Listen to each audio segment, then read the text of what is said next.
Bismillahirrahmanirrahim. Sudah bisa kita mulai.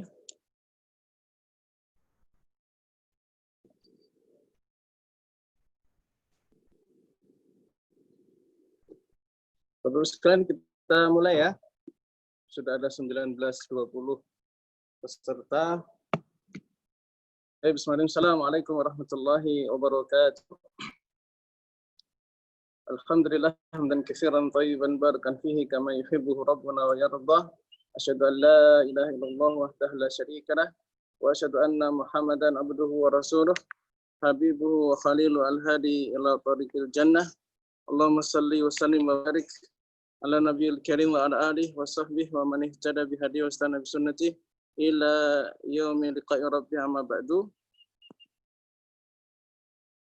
Segala puji milik Allah tabaraka wa taala, salawat dan salam kepada Nabi kita Muhammad sallallahu alaihi wasallam.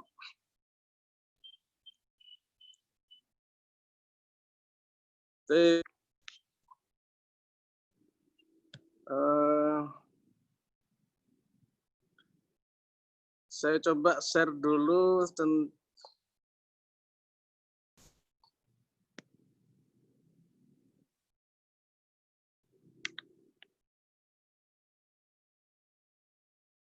baik, kelihatan gambarnya? Boleh ada yang menanggapi peserta?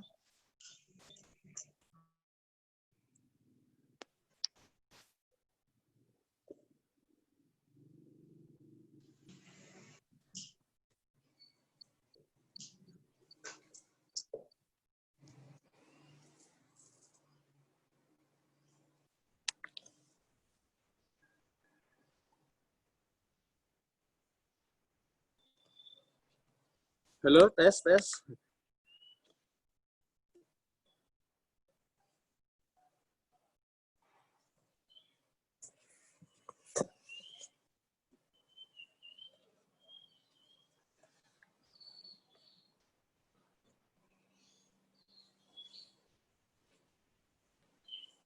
Baik, sambil nunggu yang lain.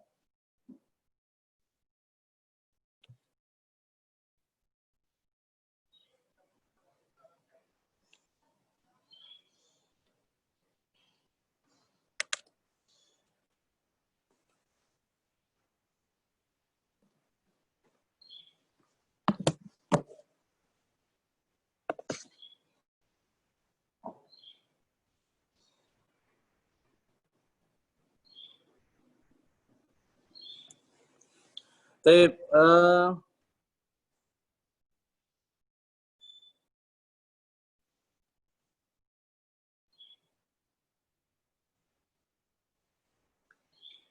bahasan kita di kesempatan ini akan kita bagi menjadi beberapa hal, ya. Di antara yang pertama adalah Rasm Utsmani. Ini sebuah kitab yang sangat langka, ya, ilmu yang sangat langka luar biasa. Tidak banyak orang bisa membahasnya, dan bersyukur bila kita bisa diberi karunia untuk membahas ilmu yang sudah hampir-hampir hilang di masyarakat kita, ya. Baik. Saya menggunakan beberapa rujukan, ya, diantaranya kalau di layar ada Tajwid Al-Musawwar, kemudian di depan saya ada kitab Jami' Al-Bayan fi Ma'rifati Rasmul Quran, juga Maisuro, ya, kitab buku Maisuro. Jadi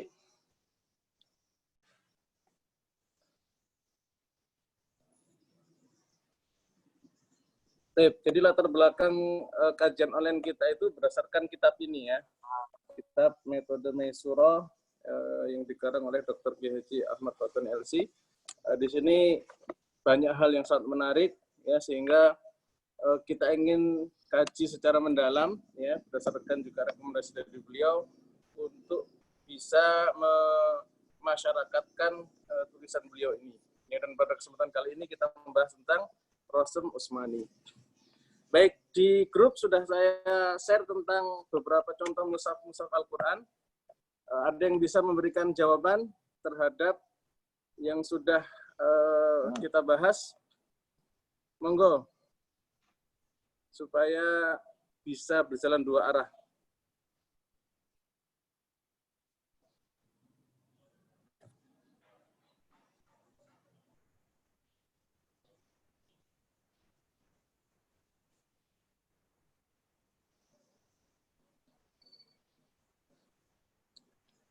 Sepertinya pasif semua ya. Ada yang bisa aktif membahas tentang yang sudah di-share di grup kah?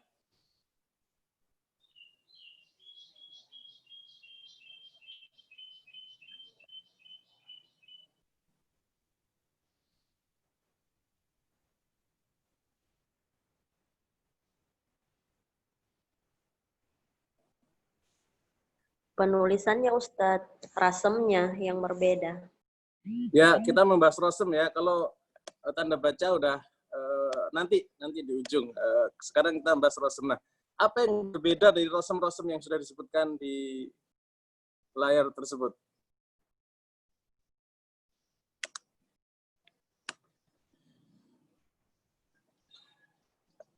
Apa saja yang berbeda? Ada yang menemukan perbedaannya kah? Rosemnya ya, bukan tanda bacanya.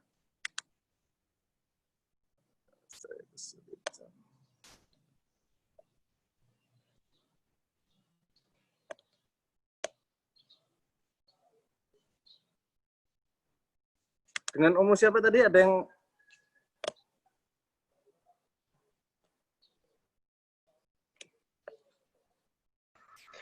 Warnanya Ustadz. Kita tidak membahas warna ya, kita membahas rosemnya. Rosem usman.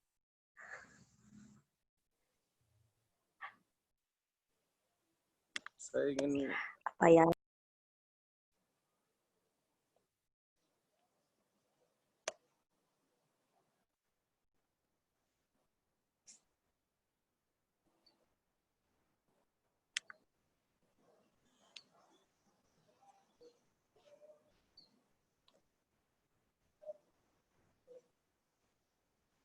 sambil nunggu yang lain, sepertinya masih ada yang masuk ya, beberapa peserta.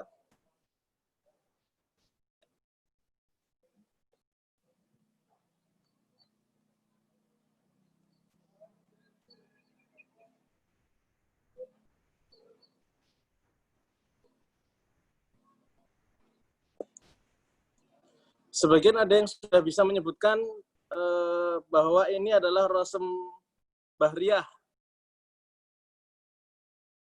Perbedaan antara rosem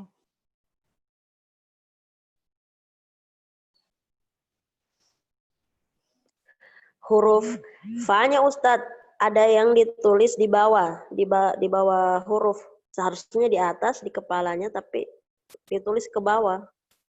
Betul ya Ustadz? bukan, itu masih tanda baca ya. Oh, masih tanda baca. Yang lebih mendasar dari itu ya, kita membahas tentang batang tubuhnya. Bukan tanda baca ya, tanda baca nanti di belakang.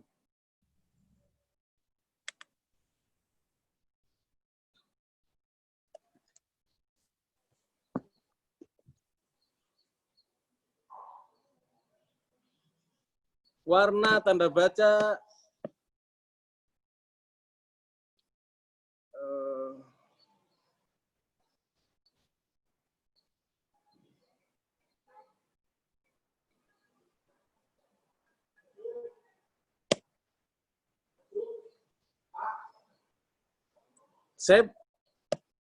kontennya saya kelihatan enggak? Di layar ada, oh ini, alhamdulillah. Baru muncul Ustadz. Baik, nah ini ya. Jadi bedakan antara tanda baca dengan rosem. Di layar kelihatan ya? Kurang jelas Ustadz. Ini nih, saya pertebal. Nah, udah kelihatan? Naam. Baik, ya. Jadi yang hitam itu adalah rosem. Yang merah-merah itu tanda baca. Kelihatan ya? Ya Ustadz. Naam ya. Sehingga titik ya, harokat, dhammah, fathah, kasrah, sukun ya, nomor ayat, syiddah itu tanda baca. Sedangkan yang dimaksud dengan rosem atau rosem usmani ya adalah yang tercetak warna hitam. Jelas sampai sini ya? Jelas Ustadz. Ya, baik ya. Jadi apa itu rosem? Rosem itu ejaan tulisan ya yang dipergunakan oleh penulis wahyu dalam hal ini ya. Kalau disebut Rosem Utsmani berarti ejaan di zaman Utsman bin Affan yang digunakan oleh sahabat Zaid bin Sabit radhiyallahu anhu untuk menulis Al-Qur'an. Ya. Afwan Ustadz, bisa diulang? Rasem adalah ejaan? Ya, Rosem pertama kita bahas dulu apa itu Rosem ya. Rosem ada sebagian mengatakan 2, ada yang mengatakan 3. Ya. Ada Rosem Imla'i, ada yang menyebut lagi Rosem Utsmani. Sebagian ada yang mengatakan Rosem Arudi. Nah, apa bedanya ketiga Rosem tersebut? Ya, yang pertama, kalau Rosem Imla'i, ya, Rosem Imla'i ini ditulis berdasarkan orang ngomong ditulis, ya, tidak pakai kaidah-kaidah tertentu. Ya, misalnya ketika menuliskan Al-Kitabu, berarti alif, lam, kaf, ta, alif, ba, gitu ya. Sedangkan di dalam Al-Quran, Alkitab terkadang alifnya dihilangkan. Ya, contoh yang berdasarkan rosemnya adalah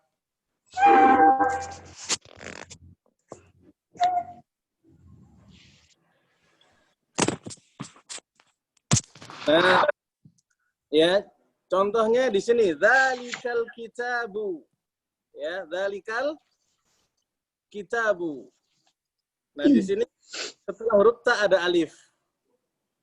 Padahal dalam Rosem Utsmani dzalikal kitabu yang betul apa?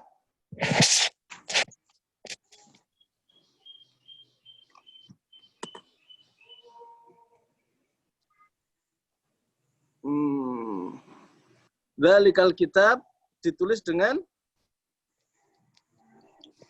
tanpa alif. Ya, sehingga ya, 4 mushaf yang kita tadi share di grup itu adalah perbedaan antara Rosem Imla'i atau Rosem Qiyasi berdasarkan tata cara bahasa Arab yang biasa. Sedangkan kalau Rosem Utsmani adalah tata cara ejaan yang digunakan oleh Utsman bin Affan. Baik.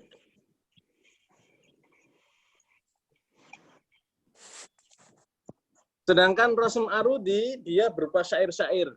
Ya, syair-syair misalnya Matan Jazari, misalnya Tuhfatul Atfal ya, misalnya Matan Thayyibah. Nah, itu ditulisnya berdasarkan Rosem Arudi. Baik ya. Nah, yang kita bahas sekarang adalah Rosem Utsmani. Nah, Rosem Utsmani itu ya, adalah rosem yang digunakan ya, ejaan tulisan yang digunakan oleh Zaid bin Sabit dan tim dalam menulis mushaf Utsmani. Itu definisi dari rosem Utsmani. Baik.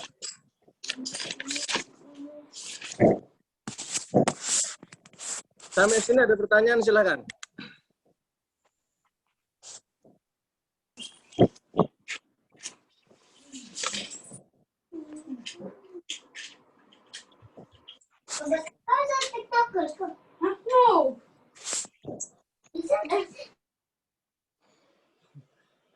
Baik, kalau tidak kita lanjut langsung pembahasan kita.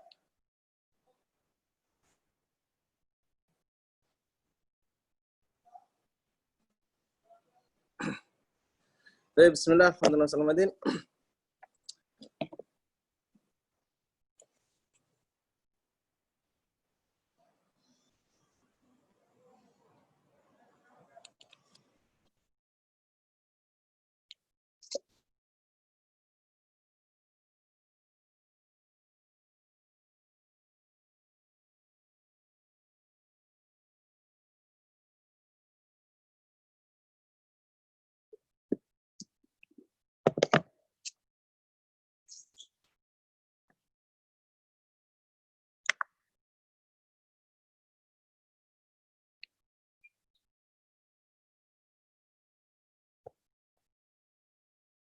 Oh.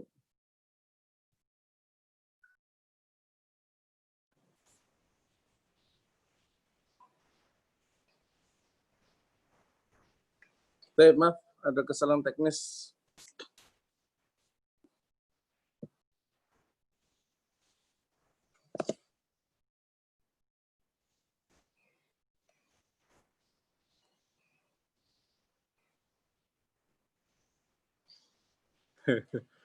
Baik.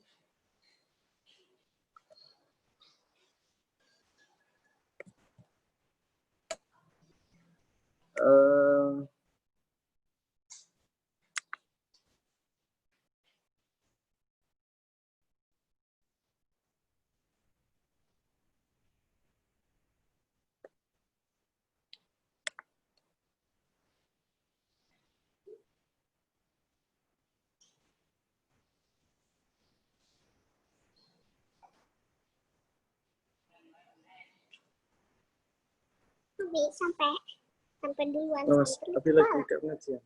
Ya, tunggu ya.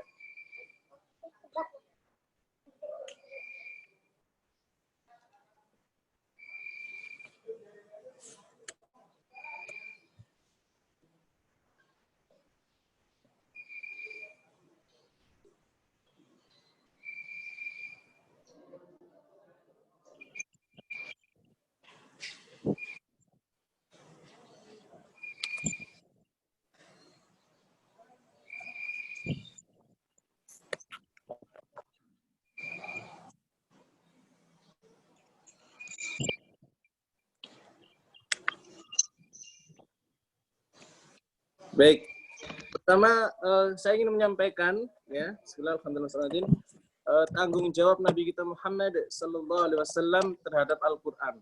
Ya, beliau adalah seorang Nabi yang ditugaskan untuk memasyarakatkan Quran. Ya, dan Rasulullah SAW sudah paripurna dalam tugas. Ya, pertama, beliau sudah mengajarkan Al-Quran kepada para sahabatnya. Ya, dan kita menjadi saksi bahwa Al-Quran sudah sampai di kita ya. Baik. Nah, yang kedua, Rasulullah SAW juga bertugas untuk mengamalkan isi kandungan Al-Quran. Ya, dan sudah beliau memulainya juga dari diri sendiri. Ya, maka tugas kedua ini beliau telah tuntas. Ya, bahkan Rasulullah SAW ya digambarkan oleh Aisyah radhiyallahu anha bahwa ketika ditanya bagaimana akhlaknya Nabi Muhammad sallallahu alaihi wasallam, beliau menjawab kana khuluquhul Quran. Ya. Baik. Nah, beliau juga sudah menjadikan Al-Quran sebagai bacaan sehari-hari. Jadi tugas kenabian ketiga sudah beliau amalkan. Yang pertama mengajarkan Quran ke sahabat sudah, mengamalkan isi kandungan Quran sehari-hari sudah. Yang ketiga menjadikan Al-Quran sebagai wirid. Ya, wirid sehari-hari. Beliau hari-harinya adalah wiridnya Quran. Kemudian yang keempat, ya, tugas Nabi Muhammad SAW adalah mengirimkan ahli Al-Quran ke penjuru pelosok-pelosok dunia ya. Dan beliau sudah terbukti ya. Beliau yang ada di Mekah, Madinah ya, walhamdulillah di Bogor ya, di Indonesia ini sudah ada penghafal Quran. Nah, ini kan bukti bahwasannya tugas beliau juga sudah selesai. Yang kelima, tugas Nabi juga adalah mengkarir sahabat-sahabatnya membaca Al-Quran dan menjadikan wakilnya sebagai pengajar Al-Quran. Oleh karena itu Rasulullah ya, menunjuk beberapa sahabat, ya, diantaranya misalnya Ubay bin Ka'ab, ya, Abdullah bin Mas'ud, ya, Ali bin Abi Thalib, kemudian sahabat-sahabat yang lain, yang semuanya menjadi pengajar-pengajar Al-Quran. Ya, mengajarkan ke sahabat yang lain ataupun mengajarkan ke generasi setelah sahabat, yaitu tabi'in. Nah, yang keenam, tugas dari Nabi SAW ya, adalah memerintahkan sahabat-sahabatnya untuk menulis Al-Quran. Ya. Jadi tugas keenam dari Nabi SAW adalah memerintahkan untuk menuliskan Al-Quran. Ya, ini yang kita sedang bahas. Ya, yang kita bahas di kesempatan ini. Nah, ini contoh adalah Al-Quran ditulis dengan khat kufi. Kotak-kotak apa lurus-lurus gitu ya. Nah, ini contohnya nih. Ya, di layar kelihatan ya.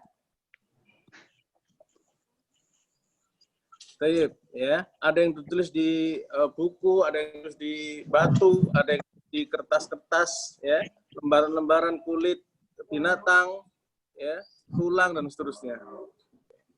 Ini contoh. Di mana Zaid bin Sabit radhiyallahu anhu pernah mengatakan, "Kuntu aktubu al-wahya inda Rasulillah sallallahu alaihi wasallam." Aku pernah menuliskan wahyu di sisi Nabi Muhammad sallallahu alaihi wasallam. Wa huwa yumli alayya, dan beliau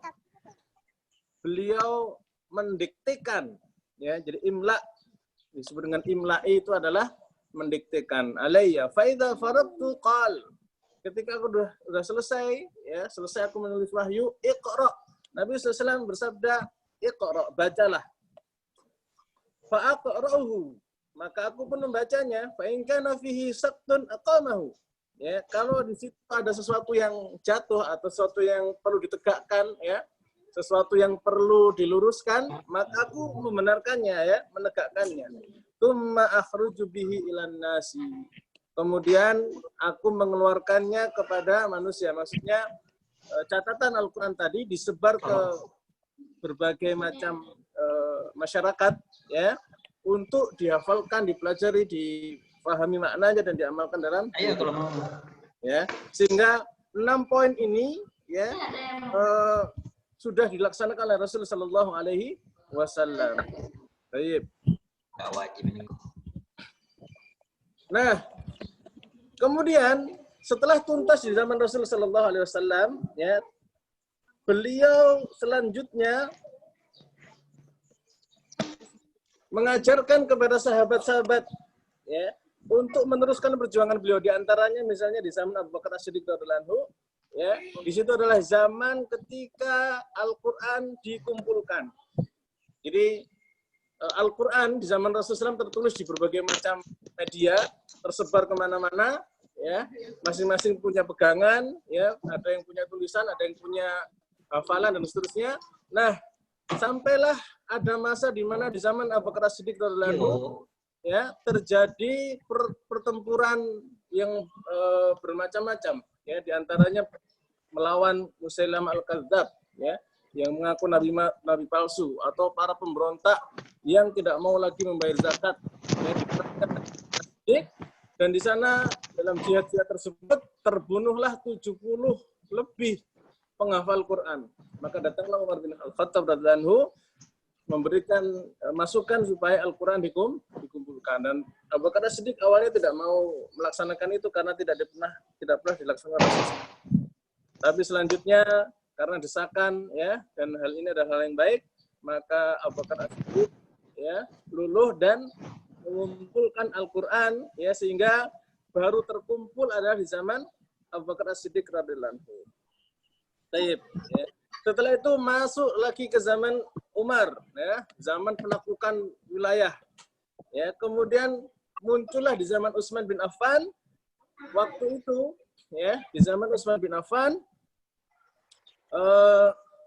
terjadi perang di yang hari ini lagi perang, di mana di Azerbaijan dan di Armenia, ya. Nah, sahabat Hudzaifah bin Al-Yaman, beliau ikut tempur sama penduduk Syam, ya, berjihad di sana. Kemudian ketika nyampe di sana, ternyata para mujahid-mujahid berselisih di antara sesama mereka, ya, berselisih tentang bacaan Al-Quran, yang menyebutkan Al-Quran saya lebih sahih, Al-Quran saya lebih benar, ini yang datang dari Rasulullah SAW, ya. Yang lain pun begitu, ya, riwayat saya lebih kuat, riwayat saya lebih bisa dipertanggungjawabkan, ya, dari Rasulullah SAW, sampai hampir mau perang saudara, ya, perang internal, ya. Maka kemudian segeralah Hudzaifah bin Yaman kembali kepada ibu kota Islam ketika itu, ya, kembali ke Madinah, ketemu dengan Utsman bin Affan, melaporkan, wahai Utsman, jangan dibiarkan umat terpecah belah, ya, menjadi apa? Menjadi bergolong-golongan karena perbedaan Quran, ya. Maka semenjak itu diutuslah, ya, beberapa sahabat, ya, dibentuk panitia ada setidaknya 4 sahabat yang diperintahkan untuk menuliskan Al-Quran, ya, untuk menjadi satu mushaf yang disepakati. Ya, maka muncullah di sini mushaf Utsmani, ya, yaitu mushaf Utsman bin Affan radhiyallahu anhu. Nah, keempat sahabat tersebut diantaranya Zaid bin Sabit, ya, kemudian Abdurrahman bin Haris bin Syam, kemudian Abdullah bin Zubair, kemudian juga Abdullah bin Amr bin Al-As, yang hampir kesemuanya adalah orang-orang Quraisy, para penulis wahyu di zaman Rasul Shallallahu Alaihi Wasallam. Nah, di zaman Utsman bin Affan ini ditulislah sebanyak, menurut satu pendapat, 4 mushaf. Ya. Dari mana asalnya? Pertama diambil mushafnya peninggalan Abu Bakar Siddiq. Ya. Masih berupa kumpulan, ya, kumpulan yang tadi, ya. Ada yang dari tulang, ada yang dari batu, ya, tertulis di situ. Kemudian setelah satu ngumpul jadi satu, ya, para sahabat tahu ini surat apa, ini ayat keberapa, mereka tahu, walaupun nggak ada tulisan ini surat apa, ayat berapa, mereka tahu. Ya. Tapi disempurnakan di zaman Utsman bin Affan, ya, masing-masing mushaf tersebut diberikan tulisan, kemudian dikumpulkan lagi yang lain, diambil dari sahabat waktu itu Umar bin Al-Khattab menyimpan di Hafsah. Ya, Hafsah ini istrinya Nabi Shallallahu Alaihi Wasallam, Ummahatul Mukminin, yang diberikan amanah menyimpan mushafnya Abu Bakar. Tanpa. Baik. Nah, setelah itu ditulislah oleh Zaid bin Sabit dan beberapa sahabat yang lain, ya. Menjadi berapa mushaf? Ada yang mengatakan menjadi 4. Ya, 4. Ada yang mengatakan 6. Ada yang mengatakan 8. Ya, paling banyak 8. Apa perbedaannya? Perbedaannya adalah mushaf tersebut masing-masing disesuaikan dengan lahjah dari wilayahnya, ya. Jadi nanti ada dikenal dengan mushaf Syami, ya, ada mushaf Hijazi. Ya, maksudnya apa? Mushaf Syam yang dikirim ke mana? Dikirim ke Basrah, Kufah, ya. Syam itu berbeda beberapa hal dengan mushaf yang ada di Mekah maupun Madinah, ya. Jadi total ada pertama 4, kemudian 6, kemudian 8. Ya. Nah, ke-8 mushaf ini singkat ceritanya siapa saja? Pertama mushaf yang dikirim ke Syam, Kufah, dan Basrah. Juga di Mekah ini ada 4. Ya, kemudian di Madinah ada 2, yaitu Madinatul Am dan Madinatul Khos. Ya. Baik. Nah, mushaf ke Basrah dikirim dengan 1 orang sahabat yang menemaninya. Ya, pembacanya, ahlu qiraahnya, ya, qari'nya, yaitu Amr bin Qais. Sedangkan mushaf ke Kufah dikirim bersama Abdurrahman As-Sulami. Ya. Kemudian mushaf Syam dikirim bersama Mughirah bin Shihab. Mushaf Mekah ada Abdullah bin Sa'id. Mushaf Madinah yang am, ya, untuk masyarakat, ada sahabat yang membacakannya yaitu Zaid bin Sabit sendiri. Ya, jadi ada 5. Dan mushaf Madani Al-Khas itu dipegang oleh langsung Utsman bin Affan. Tambahan 2 yang lain adalah Bahrain dan Yaman. Ya, tambahan 2 yang lain yang terakhir adalah Bahrain dan Yaman. Keduanya tidak diketahui siapa yang diutus menyertainya. Baik. Ada pertanyaan, silakan.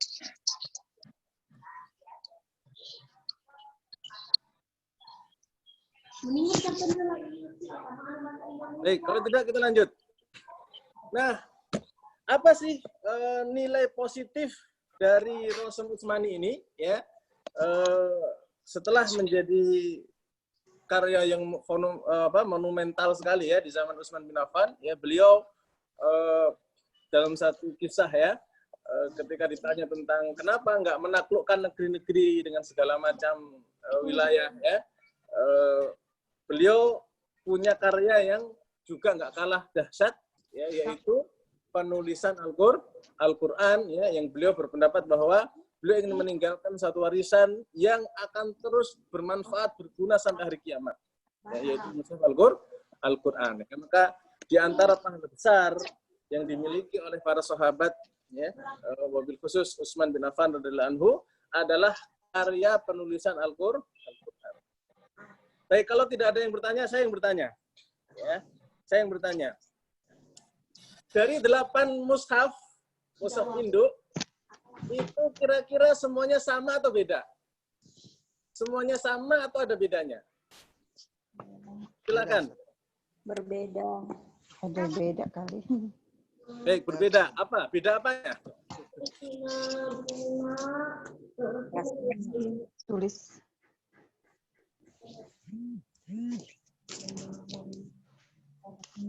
Baik, salah satu boleh. Tulisannya. Memperkenalkan nama siapa, ya. Jawabannya berbeda dan alasannya kalau perlu buktinya sekalian. Waduh. Silakan, salah seorang boleh.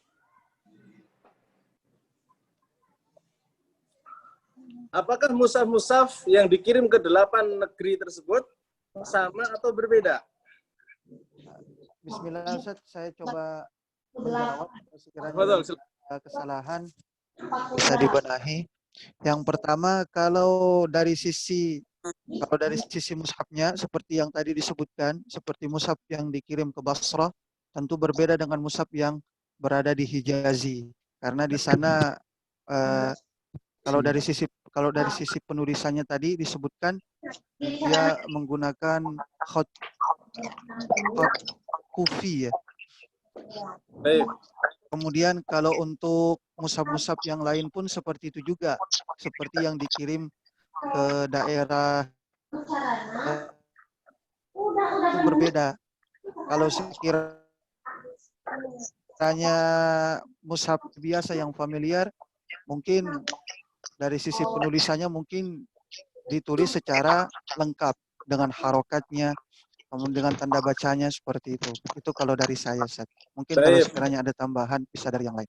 Baik, ya, saya berikan sedikit ya koreksi bahwa mushaf memang berbeda, ya, tetapi berbedanya sedikit sekali dan berbedanya dalam masalah penambahan huruf dan pengurangan huruf itu pun terbatas. Nanti kita akan bahas. Ya, bukan berbeda khotnya, ya. Kalau khotnya semua sama, khotnya menggunakan khot masih kaku, masih lurus-lurus, ya. Ini di gambar ada. Ini khot kufi. Ya. Semua khot sama, khotnya khot kufi. Ya. Semua tanpa titik, tanpa fathah, tanpa kasar, tanpa domah. Semua tanpa tanda baca. Ya. Baik. Ada kiroatnya? Silakan yang lain, boleh. Beda kiroat enggak? Beda kiraat atau tidak? Baik, ya. Beda. Nah, karena tujuan dari penulisan mushaf ini adalah menyatukan semua satuan, ya. Maka setelah peristiwa ini, semua mushaf selain dari mushaf induk, mushaf dari Utsman bin Affan semuanya dibakar. Ya. Semuanya dibakar untuk agar kembali ke mushaf Utsman. Beda kiraat. Nah, perbedaan kiroat, ya, itu hanya terjadi di beberapa hal, ya, dan semua kiroat itu bisa tertampung di mushaf Utsman. Tulisannya sama, tapi hanya cara bacanya yang beda. Baik, kita buktikan.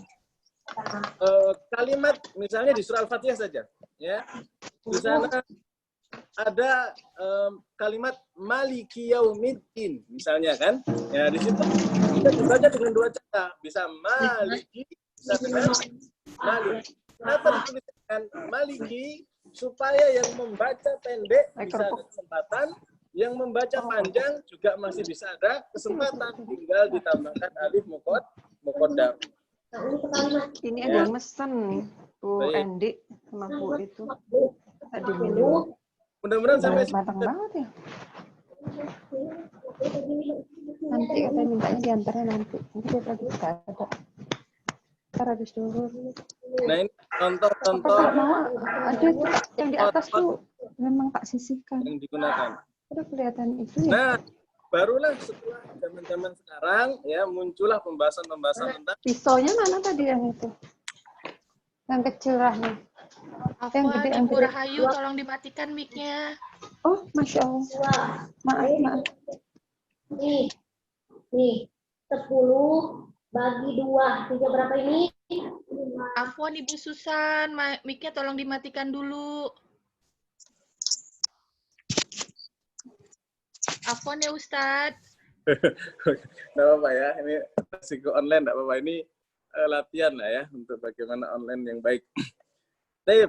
Baik ya, jadi sekali lagi bahwa mushaf-mushaf semua itu ada perbedaan, bukan pada tanda bacanya atau perbedaan dalam hal titik harokat.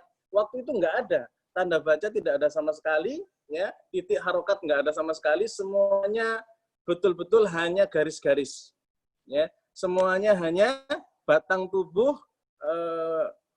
bacaan saja, ya. Dan waktu itu karena masih Arab semua orang bisa baca, ya. Tinggal datang kepada guru Quran, ini bacanya apa, kodenya begini-begini, distorkan lagi benar, selesai. Ya, semua bisa baca. Baik. Nah, sampai zaman sahabat, titik kemudian harokat tidak perlu sama sekali. Ya. Nah, muncullah di zaman Abul Aswad Ad-Duwali. Ya, jadi ada zaman Abul Aswad Ad-Duwali, beliau di zaman Umayyah mendapati ada orang bacanya keliru. Ya, bacanya keliru, yaitu di surah At-Taubah. Annallaha bari'um minal musyrikina wa rasuluh yang benar. Ya, coba dibuka At-Taubah. Nah, ini ada orang bacanya wa rasulih. Wah, ini kalau dibacanya wa rasulih, ini bisa gawat urusan, ya. Ya, karena di situ kalau bacanya nggak warasuluh, ya menjadi warasuli, artinya bisa berlawanan. Bahwasanya Allah Subhanahu Wa Taala berlepas diri dari orang musyrik dan Rasulnya. Loh, kok Allah berlepas diri dari Rasulnya? Nah, ini masalah besar. Ya, maka yang betul adalah warasuluh. Rasul juga berlepas diri dari orang musyrik. Ya, sehingga hanya harokat dhammah dan kasr saja ini menjadi masalah besar. Maka semenjak itu Abul Aswad Ad-Duwali ya beliau menganjurkan untuk adanya tanda baca. Ya. Dan tanda baca pertama adalah dengan titik. Ya.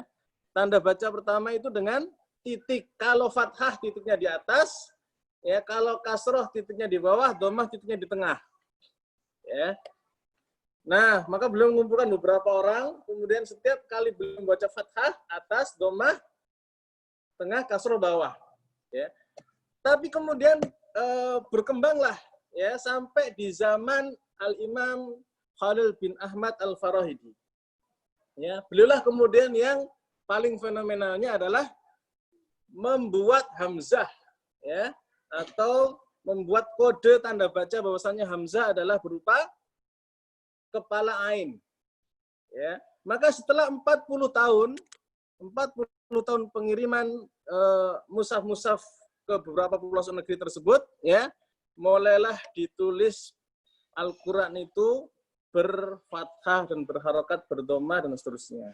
Ya, bertitik dan seterusnya. Ya, maka inilah yang termasuk bagian dari sejarah penulisan Al-Qur'an, ya, menjadi Al-Quran itu berharokat, ya, bertanda baca dan seterusnya. Baik.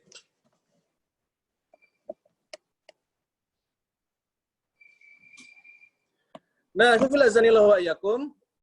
Apa sisi positif dari Rasm Utsmani ini? Pertama, bahwa Rasm Utsmani ini ya adalah khazanah penulisan Arab di masa turunnya Al-Quran. Ya. Jadi manfaat dari Rasm Utsmani ini ada setidaknya 4 hal. Ya, pertama adalah Rasm Utsmani bukti khazanah penulisan Arab di masa turunnya Al-Quran. Ya. Baik.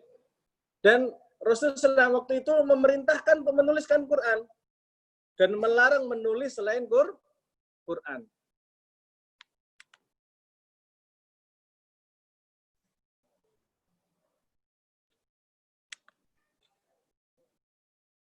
Baik.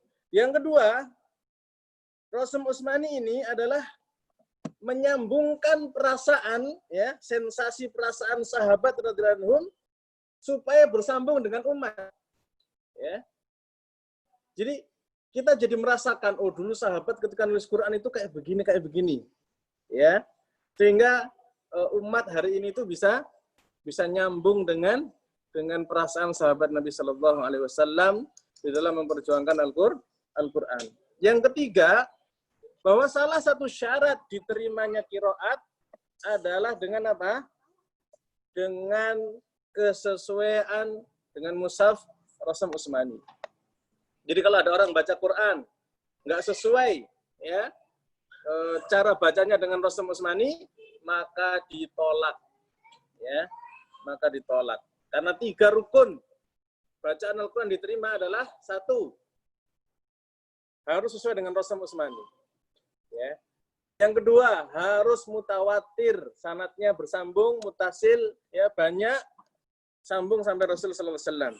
Yang ketiga, sesuai dengan kaidah bahasa Arab. Baik. Nah, yang keempat, nilai positif dari Rasul Utsmani adalah bahwa Rasul Utsmani bagian dari penjagaan kemurnian Al-Quran. Ya, jadi Rasul Utsmani ini berperan sebagai apa? Penjaga kemurnian Al-Quran. Perlu diketahui bahwa Rasul Utsmani ini, ya, adalah pengembangan dari tulisan nabti. Tulisan nabti itu dari daerah Iram, Aromi, ya, disebutnya daerah Aromi, di daerah sekitar pegunungan Irak.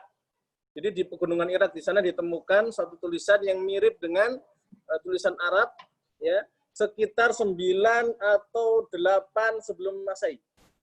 Abad ke-9 atau abad ke-8 sebelum Masehi, berkembang sampai di zaman Rasul sallallahu alaihi wasallam menjadi tulisan Arab, ya, seperti yang dikenal di zaman Rasul Utsmani ditulis. Baik. Nah, berikutnya adalah tentang perawi dari Rasul Utsmani. Ya. Siapa saja perawinya?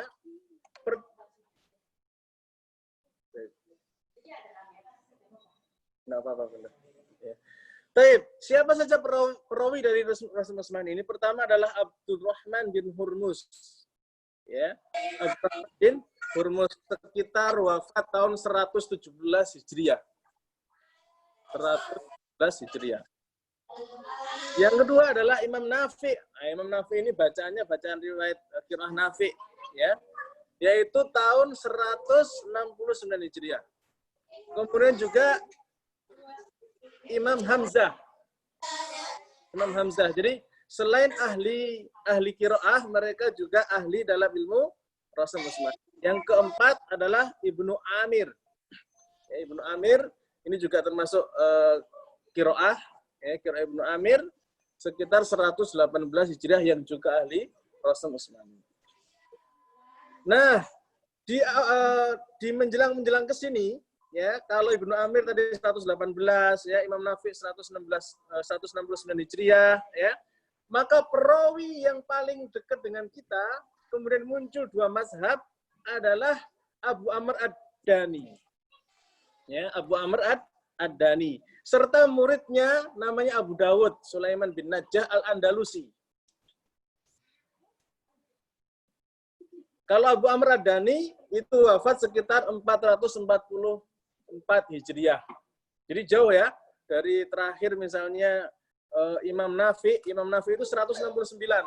Diriwayatkan sampai kemudian dikuatkan lagi oleh Al-Imam Abu Amr Ad-Dani di tahun 440 sekian Hijriah. Ya, siap. Ya. Baik, ya, jadi ada setelah 4 tokoh besar sebelumnya, maka di menjelang di sini ada 2 tokoh yang mengilmukan ilmu Rasul Utsmani. Jadi kalau kita belajar Rasul Utsmani, pasti ilmunya berasal dari 2 ini. Ya, yang pertama adalah Abu Amr Ad-Dani 444 Hijriah, yang kedua adalah Abu Dawud Al-Andalusi Ya, 496 Hijriah wafatnya beliau. Nah, dari dua imam ini muncul dua mazhab penulisan Quran yang membuktikan Quran di masa Utsman bin Affan ditulis dengan cara yang berbeda. Hanya beberapa hal ya, bukan banyak ya, hanya beberapa hal saja. Apa saja halnya nanti kita akan bahas di kesempatan berikutnya. Baik ya.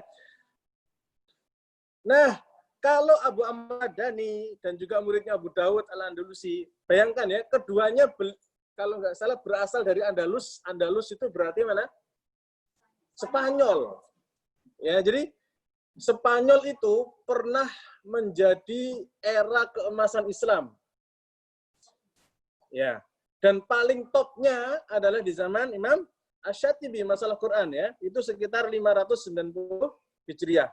Ya, jadi semenjak Abu Amr Ad-Dani, Abu Dawud Andalusi sampai Imam Syatibi, semuanya Andalus ya, dan Imam Syatibi membuat syair khusus untuk Rasul Utsmani ini adalah Aqilatul Atraf Al-Qasaif. Dia membuat syair-syair tentang masalah Rasul Utsmani ini. Ya, dibikin syairnya, dibikin arudinya, puisinya. Ya. Baik. Nah, jadi saya ulangi lagi, ada dua mazhab penulisan Quran, yaitu mazhab Abu Amr Ad-Dani. Yang kedua, mazhab Abu Dawud Al-Andalusi. Ya.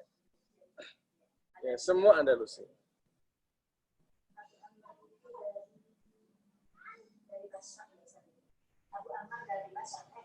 Dari Andalusi juga.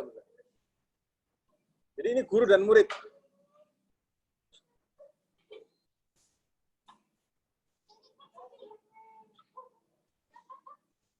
Baik.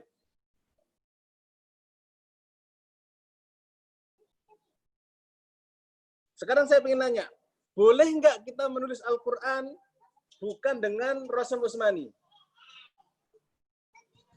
Tidak boleh. Baik, yang online boleh jawab. Boleh nggak? Tidak, Ustadz. Tidak boleh. Tidak boleh. Alasannya?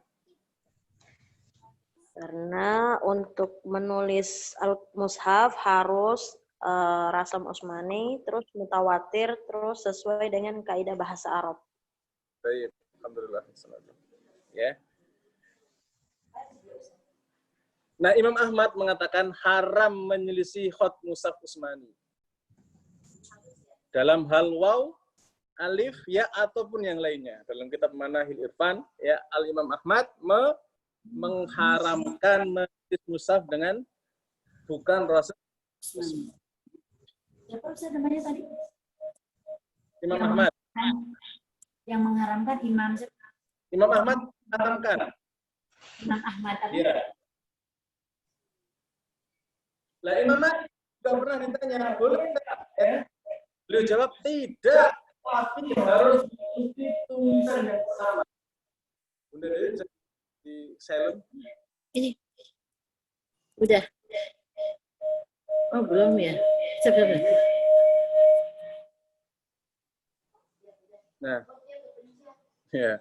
Ya Imam Malik jawabannya apa? Tidak, tapi harus ngikutin tulisan yang pertama, yaitu siapa? Tulisan Zaid bin Sabit. Ya, jadi Zaid bin Sabit ini penulis wahyu di 3 generasi. Generasi di zaman Rasul Sallallahu Alaihi Wasallam, kemudian generasi di masa Abu Bakar As-Siddiq, juga menulis di masa Utsman bin Affan. Loh Ustadz, itu tadi ada mushaf. Di grup itu saya share mushaf Turki.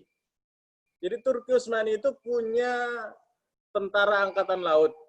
Ya, disebut dengan Bahriyah. Ya. Maka di sana muncul namanya mushaf Bahriyah. Ya, di grup saya share ada 3 mushaf pertama, yang keempat mushaf Warsh.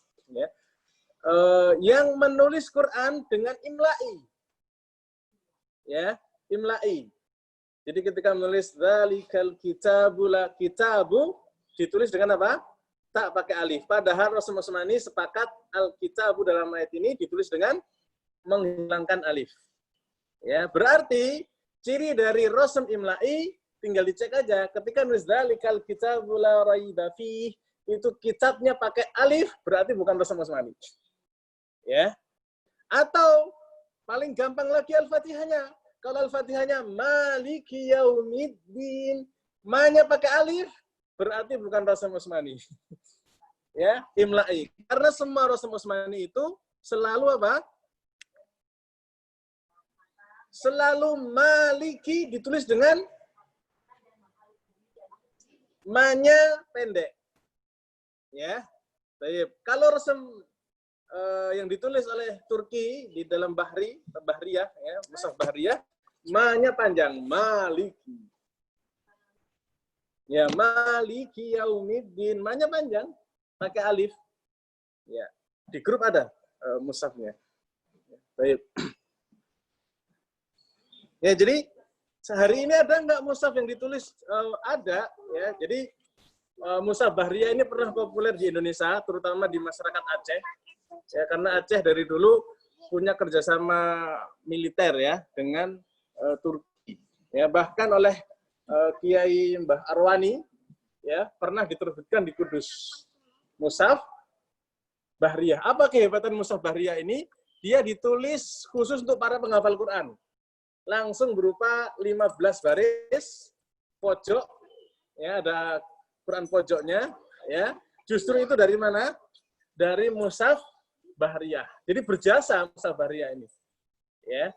Sampai hari ini menjadi mushaf yang hari ini hadir di dalam kita ini salah satu peran dari Mushaf Bahriyah secara tempat. Baik, pertanyaan berikutnya.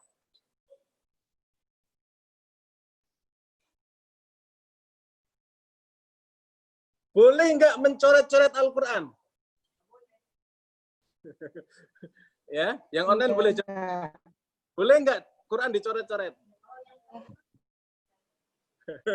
Ada yang Tidak boleh, Ustadz. Ada yang nggak boleh. Ada yang bilang nggak boleh, nggak boleh. Kalau Bunda, boleh? Tidak boleh. Boleh kalau memberi tanda kalau sedang belajar, tapi kalau tanpa tujuan itu tidak boleh. Nah, kalau dalam kitab Jami'ul Bayan fi Ma'rifatir Rasulullah, Ibnu Mas'ud membenci. Ya, Ibnu Mas'ud membenci mencoret-coret mushaf Al-Quran. Ya. Pokoknya kalau ada mushaf Al-Quran, ada tulisan Al-Quran, jangan dicoret-coret, biarin, kata Ibnu Abbas ya, dan yang lain, beberapa sahabat yang lain juga membenci. Ya, sahabat-sahabat itu malah membenci kalau menambahkan sesuatu pada Al-Quran. Ya. Termasuk stabilo ya, Ustadz? Nah, baru berikutnya, sebentar ya. Baru periode berikutnya ada yang membolehkan. Dengan syarat apa? Dengan syarat ada kaitannya dengan Al-Quran. Ya. Jadi gini, kalau kita misalnya pengen kembali ke masa sahabat, ya ngikutin salafus soleh, ya generasi yang paling utama, yaitu generasi Rasul dan generasi sahabat, Al-Qur'annya itu nggak boleh ada titiknya, nggak boleh ada kasroh, karena itu termasuk mencoret-coret Al-Qur'an. Ya, nggak boleh ada ayat-ayatnya, ini ayat berapa, nggak boleh. Kalau ngikutin generasi siapa? Sahabat, wabil khusus Ibnu Mas'ud. Ya, jadi kalau menulis yang lain aja, jangan di mushaf Al-Quran ya. Jadi kalau kita mau kayak gitu, Quran kita itu nggak ada yang benar. Ya, Quran nggak boleh ada titiknya kan, nggak boleh ada kasroh fathah dhammahnya kan, nggak boleh ada tanda baca saktah, nggak boleh.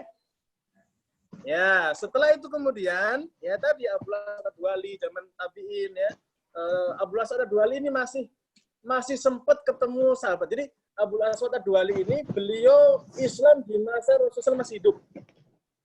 Ya. Tetapi tidak sempat bertemu dengan Rasul Sallallahu Alaihi Wasallam. Maka dia termasuk tabi'in, ya, belum menjadi sahabat Nabi Sallallahu Alaihi Wasallam. Nah, beliau ini kemudian berpendapat boleh memberikan titik, ya, memberikan harokat, ya, memberikan tanda-tanda. Diantaranya kalau dulu sahabat-sahabat dan juga tabi'in itu memberi tanda 5 ayat kasih tanda, 10 ayat kasih tanda, ya, untuk memudahkan. Nah, akhirnya Al-Imam Khalil bin Ahmad Al-Farahidi, ya, gurunya Imam Sibawayh, beliaulah yang kemudian memberikan tanda-tanda kalau fathah itu apa? Alif dimiringin, dikecilin, taruh di atas. Ya. Kalau kasroh, alif dimiringin, dikecilin, taruh di bawah. Ya. Kalau dhammah diambil dari waw kecil. Ya. Kalau hamzah diambil dari kepala ain. Kalau sukun diambil dari kepalanya kho. Kepalanya kho. Dulu kan nulis kho, gitu kan? Nah, diambil kepalanya kho. Dari kata khafif. Kho. Ya. Baik, ya. Jadi perkembangan berikutnya demikian.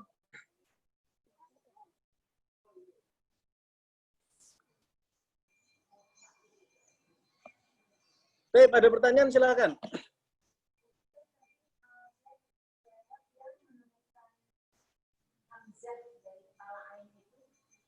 Ustaz, Al-Imam Khalil bin Ahmad Al-Farahidi.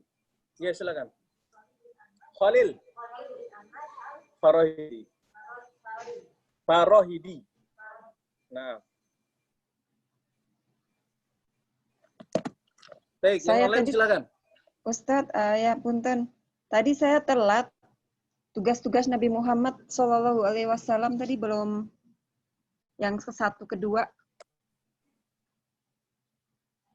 Boleh diulang Baik. nggak Ustaz punten? Ya, saya ulang lagi ya. Tugas Nabi Shallallahu Alaihi Wasallam pertama mengajarkan kepada sahabat.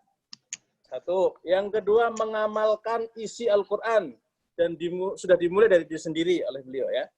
Yang ketiga menjadikan Al-Quran bacaan sehari-hari. Yang keempat mengirim utusan-utusan ke pelosok negeri. Sudah, buktinya Indonesia sudah ada yang hafal Quran. Yang kelima, mengkader guru-guru Quran. Nah, sudah, beliau udah nunjuk ya, udah ngajarin, udah nunjuk sahabat-sahabat untuk belajar kepada mereka. Yang keenam adalah memberi titah pada sahabat untuk menulis Al-Quran. Dan sekarang Quran tertulis di hadapan kita dengan sangat Jazakallah Ustaz. Baik, yang lain silakan. Ya, Rasulullah pernah bersabda, la taktubu ani ghairal Quran. Jangan nulis dariku kecuali Al-Quran. Wa man kataba anni ghairal Quran falyam. Barang siapa yang menulis dariku selain Quran, hapus. Nah, ini hadis di zaman Rasulullah SAW, ya, untuk perintah beliau menulis Quran, tapi jangan menulis yang lain. Baik, ada yang lain? Silakan lagi, tafadhol.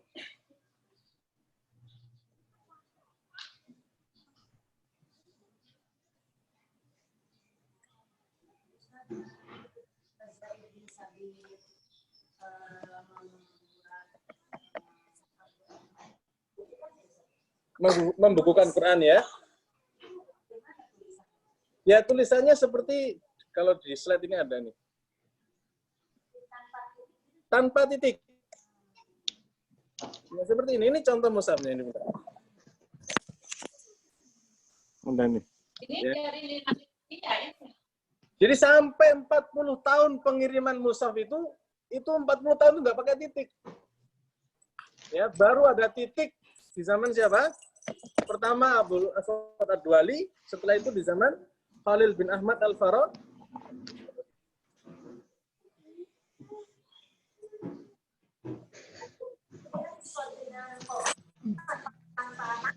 Tanpa tangkai, ya. Karena talaki. Ya, jadi karena Quran dari dulu itu talaki, nggak ada orang belajar Quran baca sendiri, nggak ada.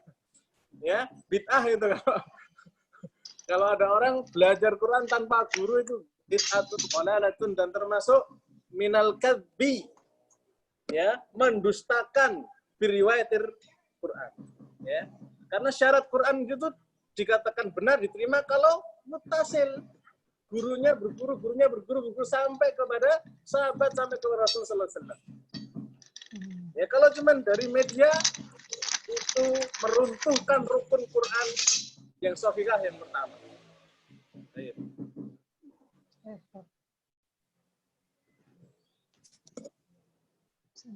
Lanjut ya, kalau tidak ada kita lanjut kembali. Baik.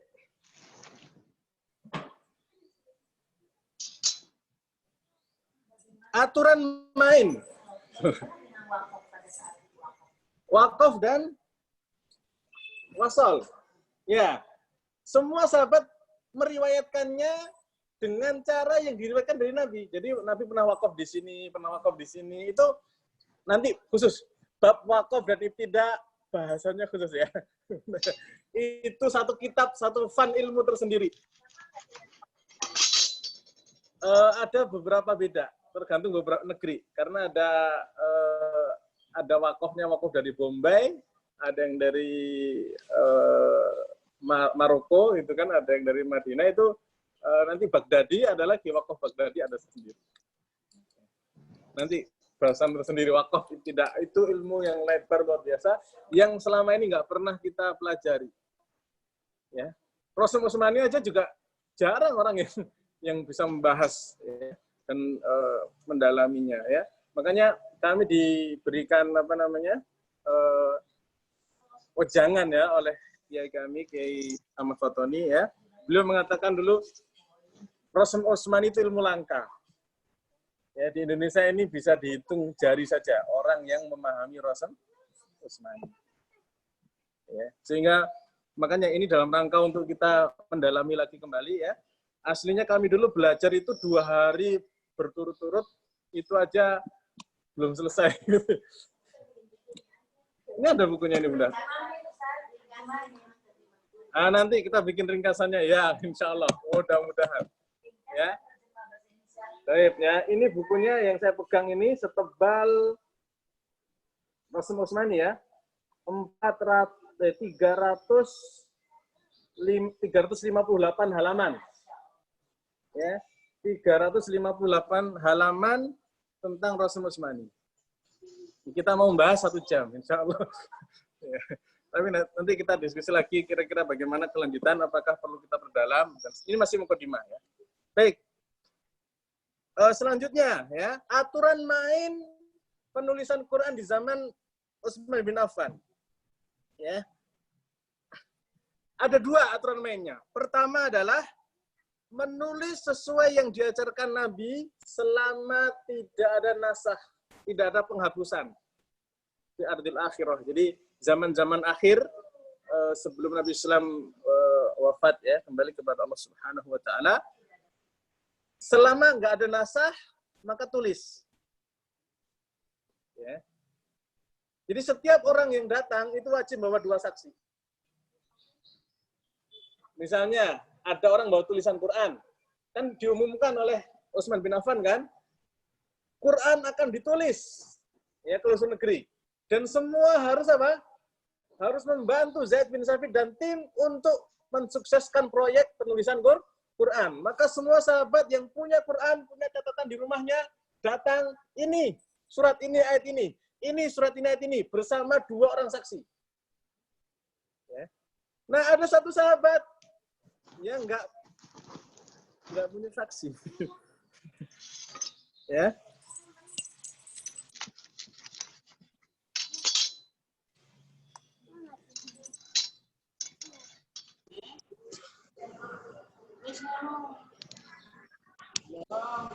Nah, beliau membawa surat At-Taubah. Surat At-Taubah yang sangat kita kenal. Dapatkan ada sesuatu hasanah.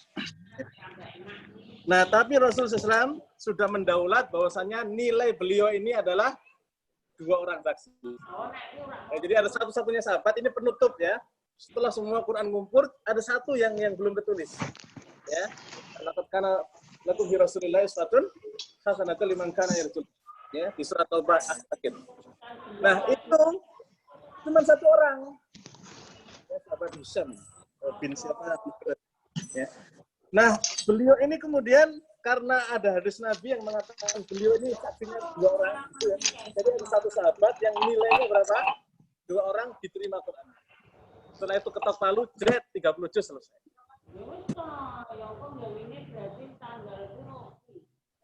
Ya, ada 1 orang sahabat yang bernilai 2 orang. Sahabatnya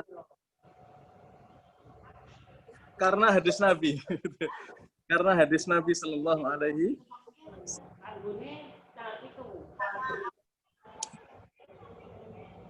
Ya karena terpercayaan saking terpercayaan beliau.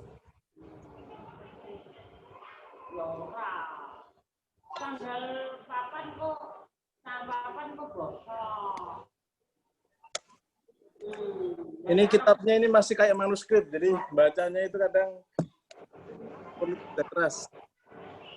Sebentar.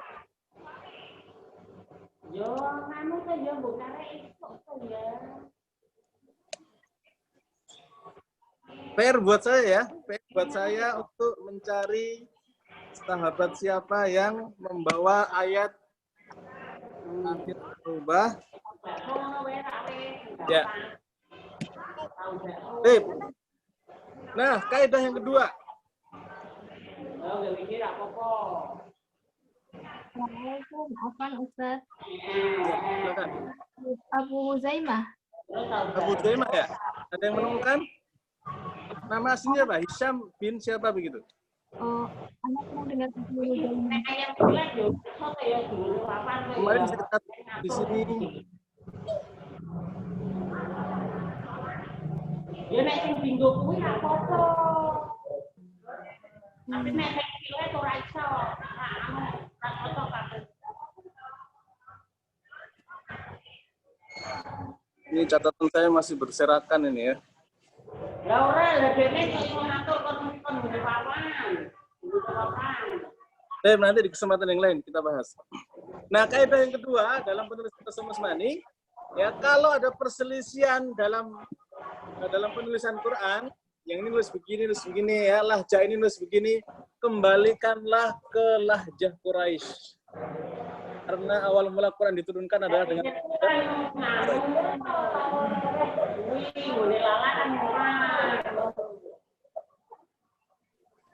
Lahjah apa, Ustaz? lahjah Quraisy. Lahjah Quraisy, kembalikan. Kenapa? Al-Quran. Al-Quran itu tulisannya Al-Quran. Alif lam qaf ra. Ya, alif dan nun. Ya, bacanya Al-Quran. Imam Ibnu Katsir, beliau itu Al-Makki ya di Mekah, yaitu baca Al-Quran bukan Al-Quran. Ya.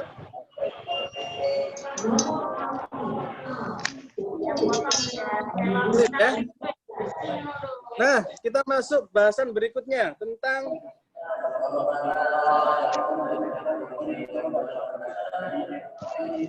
maaf.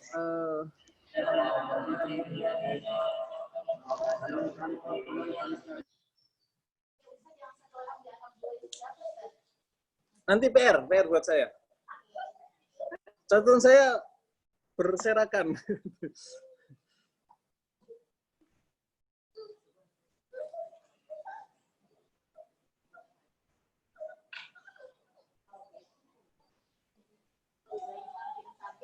Huzaimah bin Sabit. Iya, Ustaz. Huzaimah bin Sabit. Iya, ada yang menemukan Huzaimah bin Sabit. Membawa ayat berapa?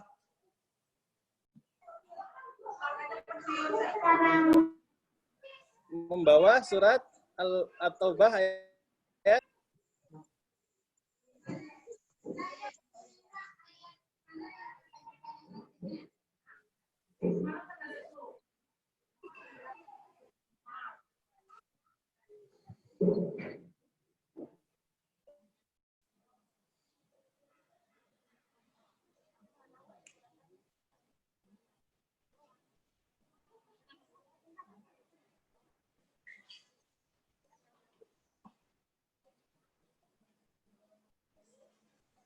sebentar.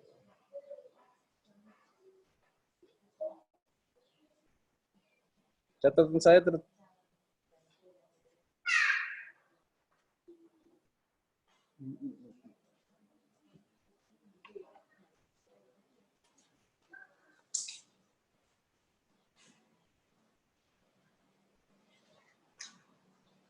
baik, kita lanjutkan. tentang tema kita selanjutnya.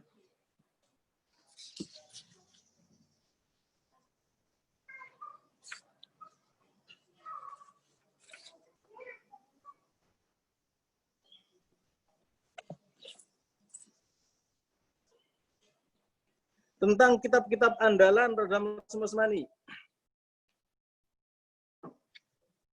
Jadi kitab-kitab andalan di Rasul Usmani ada beberapa ya. Di antaranya di sini disebutkan Al-Muqni karya Abu Amr Ad-Dani. Ya. Dan ini bisa dikatakan puncak ilmu Rasul Usmani itu di sini. Dalam kitab apa? Al-Muqni. Ya. Ya. Al-Muqni karya Abu Amr Ad-Dani. Kemudian oleh muridnya ditambahkan lagi dengan At-Tanzil karya Abu Dawud Al-Andalusi. Nah, ada lagi imam yang cukup berperan ya, namanya Imam Al-Balansi. Saya nanti di dalam Rasul Usmani itu ada Imam Al-Balansi punya kitab Al-Munsif.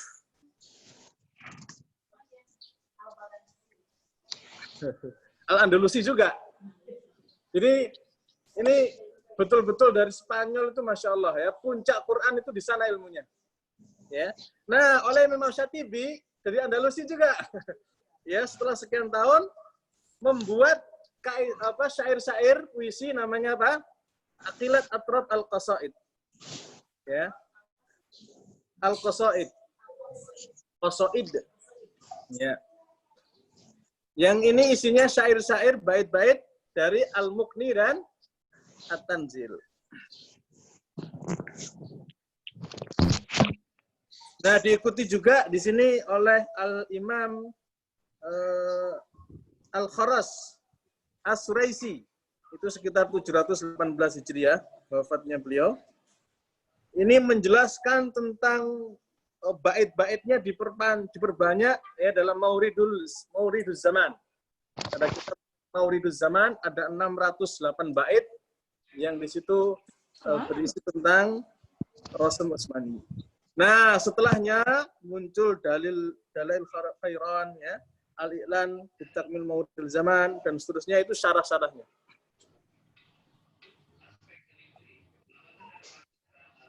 Baik, nah setelah itu yang harus kita pahami ya, jadi penulisan Quran ada dua mazhab, Abu Amr Ad-Dani dan Abu Dawud Al-Andalusi.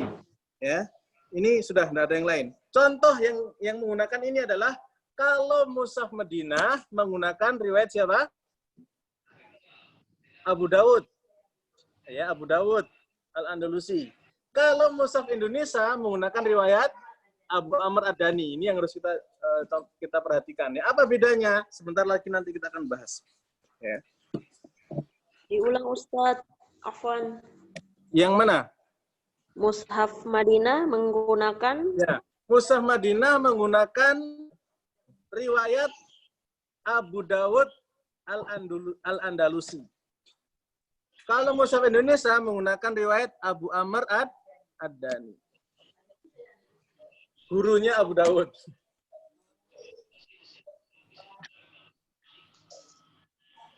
Ya. Nah, clear sini ya. Apa bedanya? Nah, bedanya kita lihat contoh biar kita clear. Mudah-mudahan masih ada. Lihat di surah Al-Fatihah. Dibuka mushafnya Indonesia dengan mushaf Arab. Apa bedanya Abu Amr Ad-Dani dengan Abu Dawud? Kalau Abu Dawud, siroto, ronya pendek. Kelihatan? Ya, ronya pendek. Siroto. Tulisannya ya, tulisannya bukan cara bacanya. Cara bacanya sepakat. Siroto itu panjang 2 harokat, siroto. Ya. Nah, kalau riwayat Ad-Dani, sirotonya itu apa? Panjang.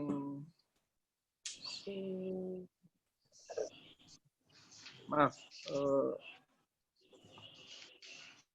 Nah ini untuk Indonesia ini sirata ihdinas siratal mustaqim to ya sirata ro-nya ada alifnya. Ada alif di situ. Itu Oh, riwayat ini siapa ada alif? Pelan-pelan memang ya. Rasulullah ini harus pelan-pelan gitu. Ya, Abu Amr Ad-Dani menggunakan alif. Ya, kalau Abu Dawud tidak. Ya. Jadi mushaf dulu terbagi dua. Ada yang sirotonya pakai alif, ada yang sirotonya nggak pakai alif. Dua-duanya benar. Siroto sama. Panjang. Makanya Rasulullah ini kata guru kami itu, rahasianya itu min sirrillah ya. Jadi di antara rahasia-rahasia Allah itu, terus apa gunanya? Kalau kata guru saya yang lain, ya, mau ditulis dan nggak, kalau ditulis ada pahalanya. Jadi gini, nanti Quran itu ada yang ditulis tapi nggak dibunyikan, ada yang dibunyikan tapi nggak ada tulisan. Ya, jadi ilmu Rasul Utsmani itu mencakup apa? Ada tulisan tapi nggak dibunyikan, ada bunyi tapi nggak ada tulisan. Ya, nanti kita bahas pelan-pelan. Ya, nah ini contoh Abu Dawud dengan Ad-Dani, bedanya di sini adalah kata siroto. Coba buka lagi alif lam mim.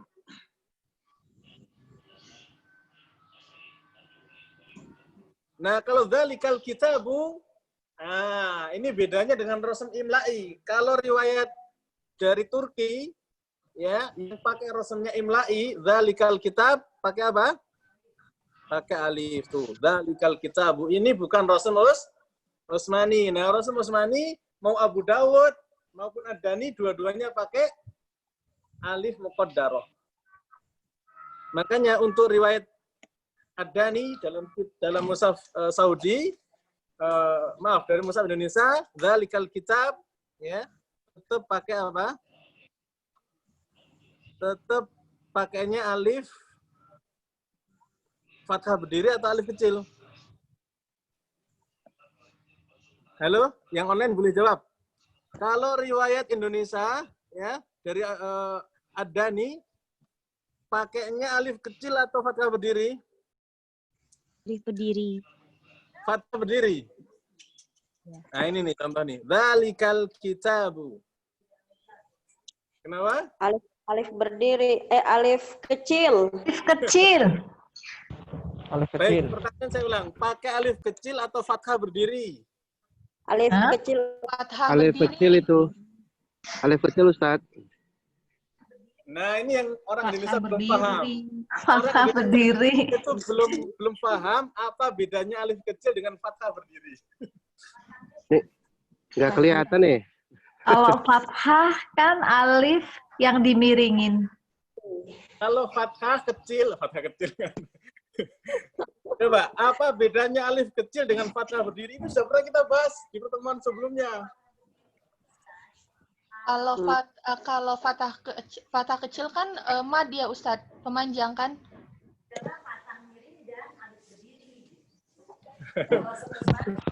Yang dilafat Allah ya Ustadz. Ya, di lafaz Allah itu untuk mushaf Indonesia ada fathah berdiri, ya kan? Untuk Timur Tengah adanya apa? Harokat fathah. Fathah doang. Iya, harokat fathah saja. Nggak ada alif kecilnya. Kenapa? Untuk membedakan dengan kalimat alata. Alata. Itu bahasanya namanya bahasan dobet nanti. Belum. Kita lagi bahas apa? Bahas Rasul dulu. Ya. Dobetnya belum. Belum. Ya. Jadi kita lagi bahas Rasul dulu. Mana ini? Baik. Nah, berarti Rasem Bahriyah yang ditulis oleh Turki itu bukan Rasem Utsmani. Itu pernah dipakai sekitar tahun 70-an ke bawah. Oleh siapa? Oleh negara Indonesia. Yaitu di Mushaf Kudus. Nah, berkat perjuangan dari ulama-ulama kita Indonesia, alhamdulillah, mulai kembali ke Rosem Utsmani. Dan saya sampaikan ya, menurut guru kami, pengembalian ke mushaf Indonesia menjadi Rosem Utsmani itu belum 100%.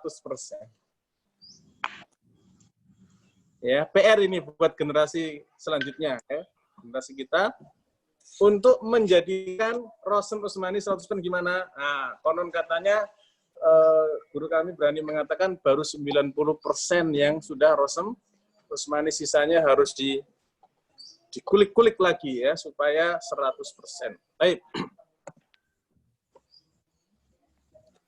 Tadi sampai mana tadi? Perbedaan berdiri lain. Sama anti.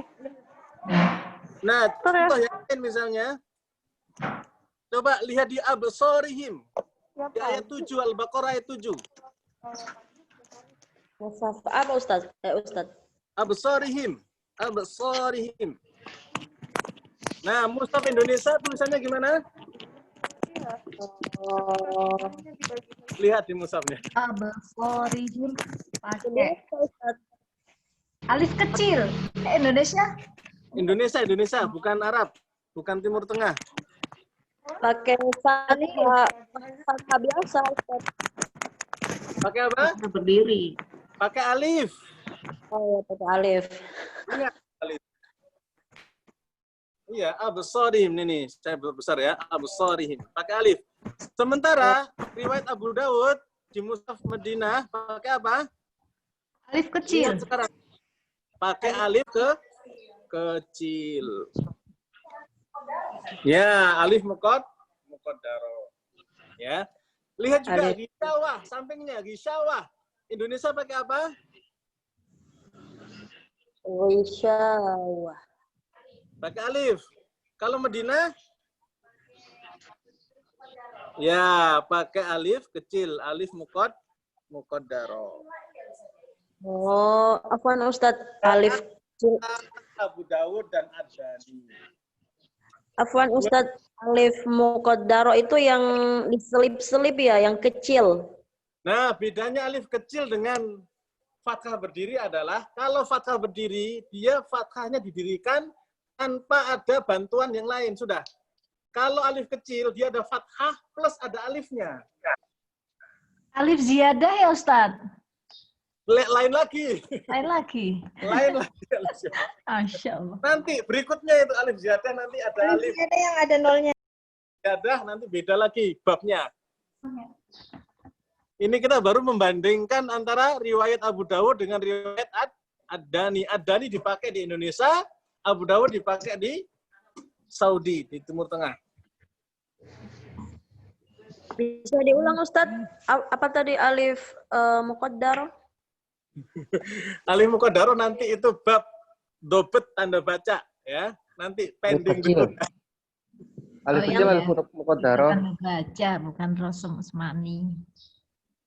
Ya, ini masih rosem, bukan tanda baca bahasannya ya. Lihat lagi, fi tughyanihim, tughyanihim ayat 15. Itu ya. Ya, Ya, mushaf Indonesia pakai apa? Pakai mushaf Madinah pakai apa? Iya, Berdiri. fathah berdiri. Bukan fathah berdiri, alif kecil kalau untuk Madinah. Ya.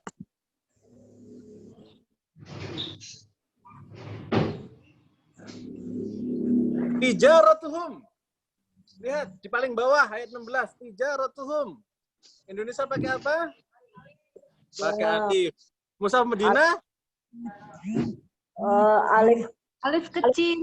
Alif kecil. Alif kecil. Ya. Udah clear ya? Bedanya Abu Dawud dengan Ad-Dani. Dikit-dikit clear, Ustaz. Dikit-dikit. Ya, harus Kalau sabar. Indonesia suka susah Ustaz. Tulisannya bunder-bunder. Oh, yang scroll. Iya, jadi nggak kebaca. Ya, gini. Jadi dalam hal Quran ini ya, ada yang namanya Rosem Utsmani, ada yang namanya Khot Utsman. Khot Utsman Toha, itu beda cerita lagi ya. Usman Toha. Khot Usman Toha. Indonesia dan Arab itu sepakat pakai khot Usman Toha. Hari ini Usman Toha masih hidup. Syekh Usman Toha, ya, doktor, profesor ya, itu masih hidup. Jadi Quran yang kita baca hari ini itu tidak diketik. Tapi diapakan? Ditulis tangan. Oleh siapa? Syekh Usman Toha. Hari ini masih hidup. Iya Ustadz, kalau di Quran Madinah ada namanya. Ya, disebut tuh. Ya, di sini khototnya siapa? Usman Toha. Usman Toha.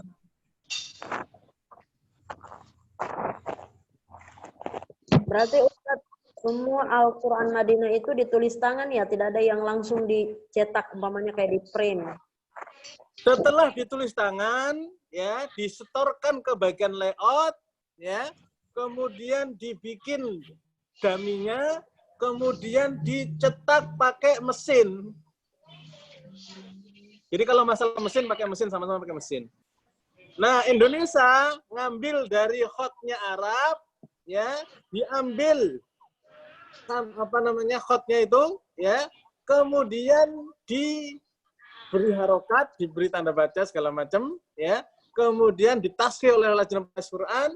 Ini sesuai dengan riwayat Adani. Baru kemudian dicetak, di print. Semuanya sama-sama di print, tapi semuanya menggunakan khot siapa? Usman Toha. Untuk yang sekarang ya, kalau sebelum-sebelumnya pakai khot yang lain. Ya. Misalnya khot Kudus. Itu ada sejarahnya tersendiri. Siapa yang menulisnya di dalam mushaf, apa namanya? Nanti kapan-kapan kita berkunjung ke Taman Mini. Nah, di sana Lajnah Pentasih Quran bermarkas. Di sanalah guru kami berkantor. Ya, di pojokan mau jalan keluar tuh. Kapan-kapan kita lihat dulu Quran bagaimana gitu kan. Sampai hari ini bisa seperti ini tuh ada sejarah perjuangannya. Dan saya pernah diminta untuk mengkoreksi Quran itu oleh Perum Peruri. Tahu Perum Peruri? Percetak negara Indonesia yang mencetak uang pertama kali di Indonesia, uang kertas ya. Nah, beliau pernah punya proyek ya Perum Peruri itu untuk BUMN itu yang mau nyetak Quran di situ. Ya, saya diminta untuk mengkoreksi Qurannya. Ya, saya menemukan beberapa hal yang perlu diperbaiki. Ya, di rumah masih ada satu kardus bekas koreksian saya. Ya, ada beberapa kali saya kemarin diminta untuk itu. Dan yang menarik buat saya adalah di sana ada teman-teman yang berjuang supaya presiden itu punya Quran. Maksudnya Quran presiden gitu. Ya. Dan cita-cita kami ya, saya waktu itu pengen supaya nanti kalau presiden datang kemana itu nanya ke masyarakat, ke sekolah atau anak SD gitu kan, bukan lagi nanya nama ikan, tapi nanyanya itu sambung ayat gitu. Nah, kalau misalnya berhasil jawab, dapat mushaf presiden, ada tulisannya, ya mushaf presiden Republik Indonesia.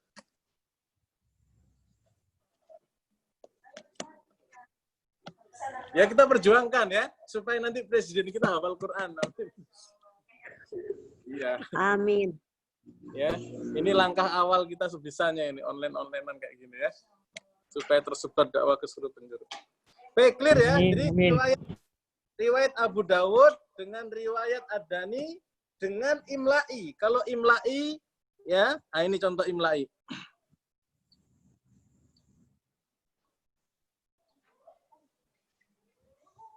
Ini contoh imla'i ya. Mushaf dari Turki. Maliki Yaumiddin. Itu pakainya apa? Sebentar. Ini Al-Baqarah ya. Nah ini, Maliki Yaumiddin, ma-nya panjang. Ini sudah benar. Sudah? Ya. Maliki Yaumiddin. Mushaf Indonesia juga pakai ini kan? Indonesia bukan pakai ini Turki nih. Alif kecil dia. Iya. Kalau gini, saya ulangi lagi ya. Mushaf ini, mushaf Turki ini pakainya imla'i atau kiasi. dia ngomong ditulis. Ya, nggak pakai apa? Rosem Usmani. Nah, untuk Indonesia dan Saudi pakainya Rosem Usmani. Selain ngomong, dicek dulu ilmunya. Maliki nulisnya gimana? Oh, begini ya. Pakai rujukan Rosem Usmani. Kitab-kitab Rosem Usmani dipakai. Nah, untuk Turki di kitab ini ya, dalam Mushaf Baria ini tidak pakai. Sampai sini paham ya? Ada 3 mushaf di sini. Mushaf Imla'i atau Qiyasi, Turki, Mushaf Baria disebutnya. Yang kedua, mushaf Rosem Usmani, riwayat Abu Dawud untuk Madinah. Mushaf Indonesia, Rosem Usmani, riwayatnya Ad-Dani.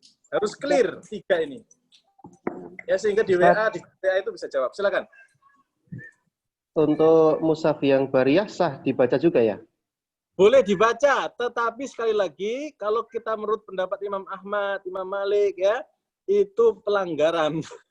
Pelanggaran cara penulisan. Kenapa?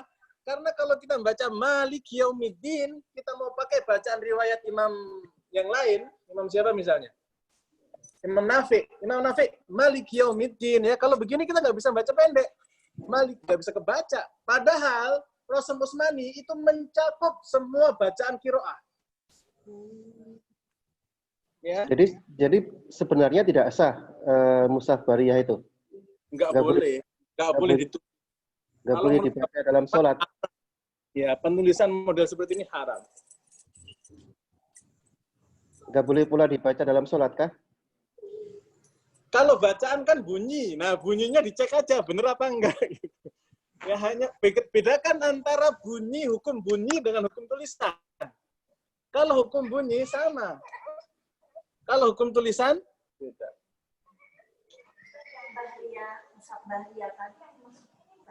Yang digambar ini? Iya ini Bahriya. Ustaz, bedanya dikit. Kali lagi ya, Rosem Usmani itu fungsinya menjaga kemurnian Al-Quran. Ya. Dan di antara kemurnian Al-Quran adalah Mushaf Usmani harus mencakup beragam bacaan riwayat. Ada berapa riwayat? 20 riwayat. Berapa qiraat? 10 qiraat. Ya. Nah, untuk kasus Malik Yaumiddin hanya 2 qiraat saja yang menggunakan yaitu Imam Asim dengan Imam Al-Kisai. Ya, jadi kalau ada partai gitu ya. Ada partai, ini hanya 2 partai yang apa? Yang memanjangkan Malik Yaumiddin, partai yang lain ada 8 partai itu semuanya memendekkan Malik Yaumiddin. 7 ya, kira sabah 2 bacaan itu menggunakan Malik Yaumiddin, 5 bacaan menggunakan Malik Yaumiddin. Nanti ada lagi misalnya yukhadi'una. Ya kan? Nah, imam yang lain membaca yakhda'una. Semua tercakup di dalam Mushaf Usmani. Nanti akan kita temukan ya contoh-contoh satu bacaan yang berbeda. Sekarang saya kasih PR. Riba, tulisan riba pakai apa coba? Ba. Tulisan riba kayaknya ada 2 macam ya. Ada yang pakai alif lam ro. Ya. Ada yang ro ba tambahan alif. Ya. Jadi riba saja tulisannya 2 macam. Ya, coba dilihat di Al-Baqarah. Ayat Al-Baqarah ayat 274.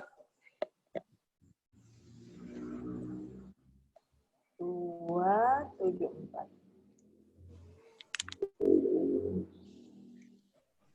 Riba 274, 275. Baik, itu banyak tuh 274 sampai 278. 278. Pakai apa tulisannya? Terakhir. 74.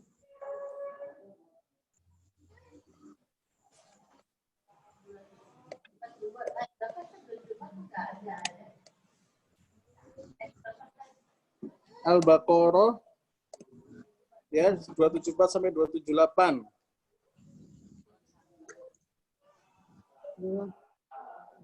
Ada yang sudah ketemu? Riba ada di ayat 275. Halaman berapa, Bu? Haram Halaman riba dengan riba muta'afan ya? Yang beda ya?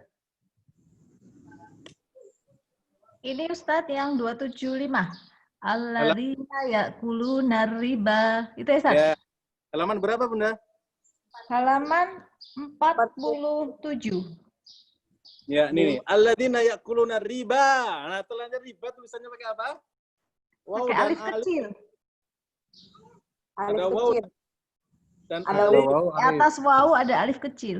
Iya, bacanya kok riba, harusnya apa itu? Ribau. Ribau. Ribawa. Ribu.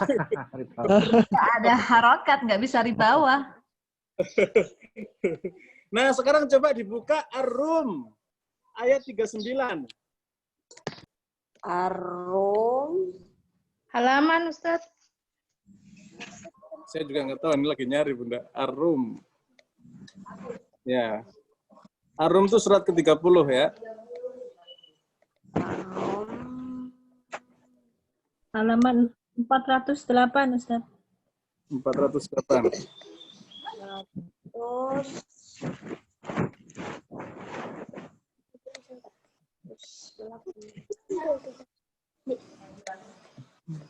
Ini nanti ada rekamannya. Ayat berapa? Ayat 39. Wa ma ataitum mir riba liyarbu wa. Itu ya tadi ya?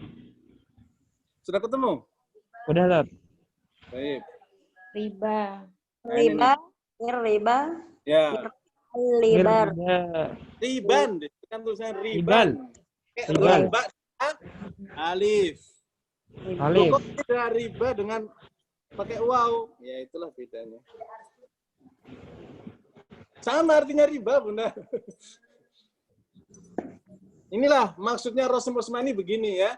Nulis riba itu ada kaidahnya. Kalau untuk di Al-Baqarah pakai apa? Waw dan alif. Kalau di Ar-Rum pakai apa? Ro, ba, dan Doang. Alif doang. Oke ya, contoh pembahasan seperti itu. Baik.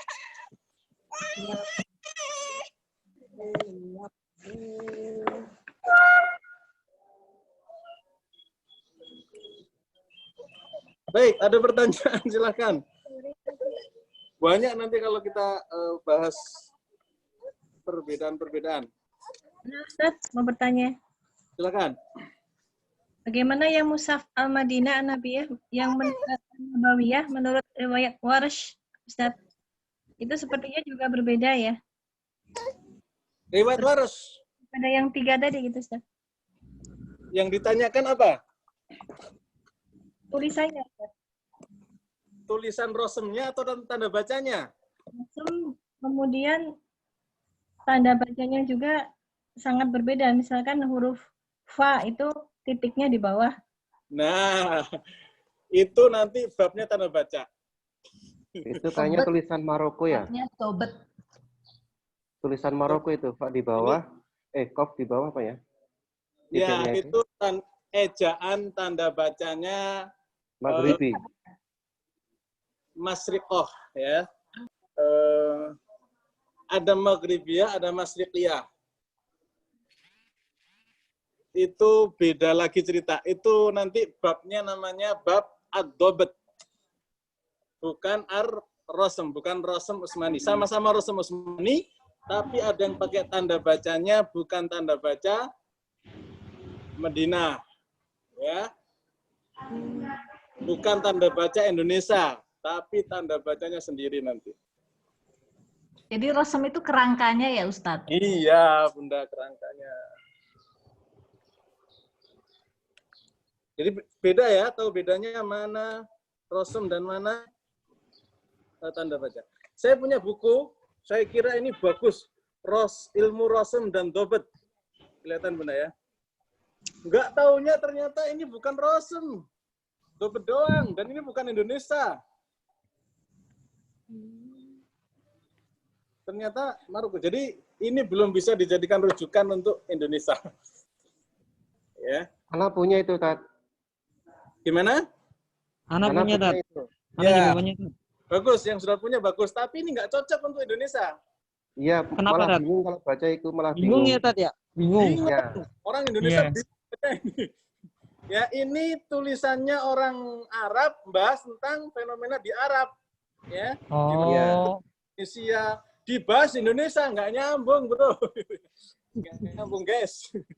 Ya, nah yang paling nyambung itu ini kalau mau, ya. Oh. Nah, nanti kita pelajari nih.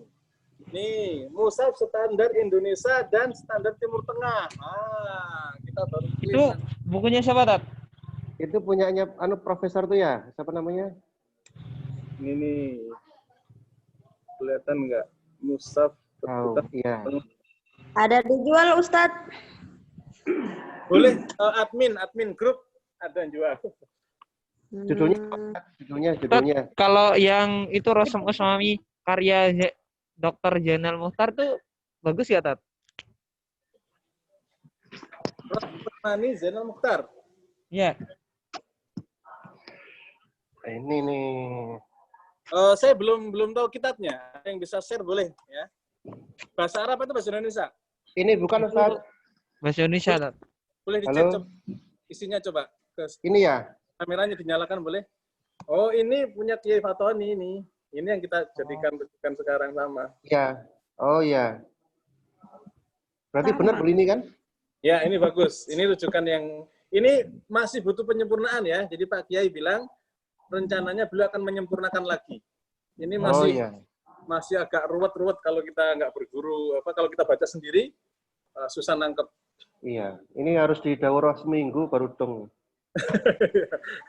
Ya, kan kita pelan-pelan Pak. Kita pelan-pelan kita bahas biar paling nggak ada gambaran.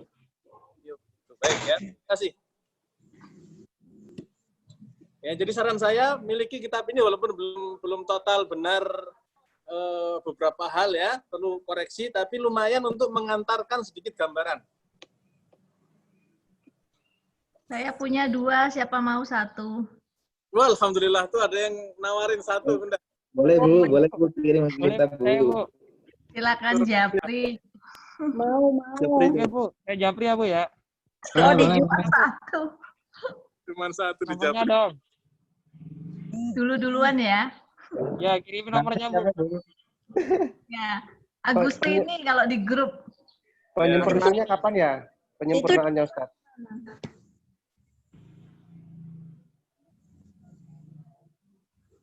Baik, ada pertanyaan silakan. Kalau metode beliau yang Ustadz Ahmad Fatoni itu sudah menyangkut Rasem. Metode baca itu. Singkat. Rasem Usmaniyah singkat. Yo. Mau lebih lebarnya di kitab yang lain. Oh iya. Yang dulu pernah didaurahkan di Bogor juga itu. Ya, sering beliau. Ya, cuman ilmu Rasem Usmani hanya beberapa halaman. Dari 351 sampai 360 hanya 9 halaman. Ya, sementara kitab rujukannya ada hampir 500 halaman. Kalau sehari kurang. Sebulan. 1 semester kata beliau minimal. Iya. Baik, clear ya. Rasem sementara begitu. Apa sih sekarang cakupan ilmu rasem? Apa yang dibahas dalam ilmu rasem? Baik. Yang pertama adalah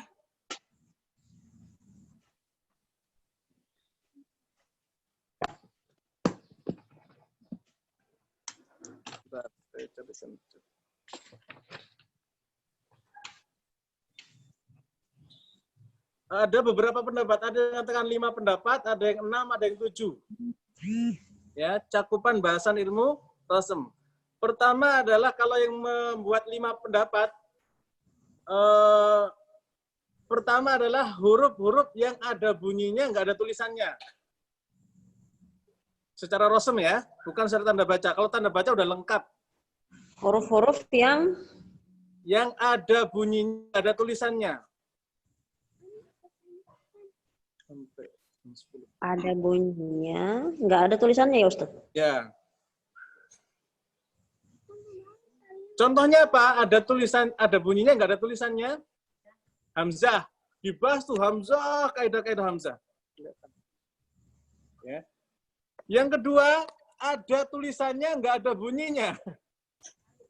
Ya, ini alif ziyadah. Yang dulu pernah waktu kita bahas alif tuh, sifat-sifat alif. Ustadz, ini kok ada huruf alif yang tidak dibunyikan. Nah, namanya alif ziyadah. Yang mana itu Ustadz alif ziyadah? Alif ziyadah. Yang itu ya Tat ya, alif yang ada alif, atasnya ada kayak bunder-bunder itu ya? Ya, bunder-bunder. Nah, bunder-bunder itu nanti kita bahas sih. Dobat ada sifar mustadir, ada sifar mustatil. Yang sifar ada yang bunder ya. Yang sifar terpotong. Ya, ada yang kalau berhenti dia bunyi, kalau terus dia nggak bunyi. Nah, ada yang mau berhenti, mau terus nggak bunyi terus. Nah, itu nanti dobat, ilmu dobat ya. Ini bahasan tentang Rasul Usmani tadi ya. Pertama apa? Ada bunyinya, nggak ada tulisannya. Ada tulisannya, nggak ada bunyinya. Apa gunanya Ustadz? Pahala. Gunanya pahala. Alif kan dapat 10 kebaikan. Baik ya. Nah, berikutnya adalah tentang itu pendapat pertama ya. Pembagian seperti itu. Nah, sekarang kita ambil pendapat yang 6. 6 itu mau diselesaikan 5 dulu. Baik. Yang ketiga adalah penulisan hamzah. Nah, hamzah ini ada yang nangkring di alif, ada yang nangkring di waw, ada yang nangkring di ya, ada yang nggak ada tempatnya, gitu. Nggak ada tempatnya dia ada. Gitu. Ya, itu bahasanya panjang. Ya, kaidah hamzah itu Masya Allah itu paling panjang itu. Makanya hamzah itu ada nakal, ada ibdal, ada tashil.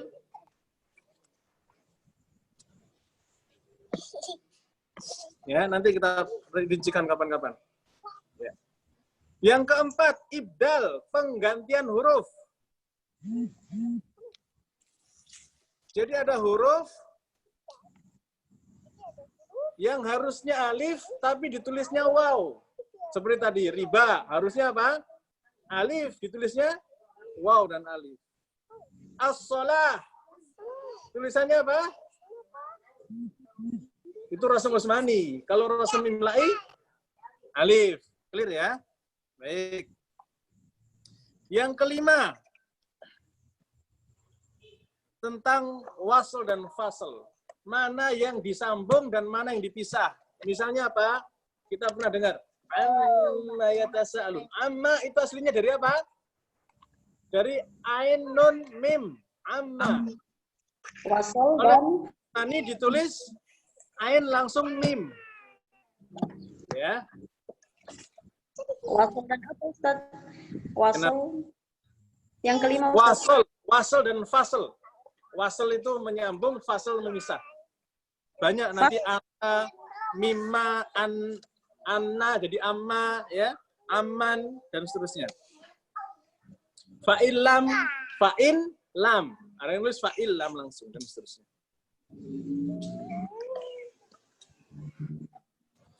Yang keberapa sekarang? 6. Ini pendapat yang kelima selesai ya. Nah, pendapat satu lagi ditambah dengan kalimat yang mempunyai 2 macam qiraat atau lebih. Yang keenam Ustaz? Kalimat yang mempunyai 2 macam qiraat atau lebih. Contohnya apa? Maliki yaumiddin. Bisa dengan Maliki yaumiddin. Wa ma yakhda'una bisa dengan wa ma yukhadi'una. Dan seterusnya. Yang terakhir, penulisan hak taknis. Apa dimaksud dengan hak taknis? Hak itu kan hak tertutup kayaknya. Ya. Ya. Hak besar. Taknis dengan tak marbuto. Nah, ini ada hak taknis dengan hak marbuto. Hak iya.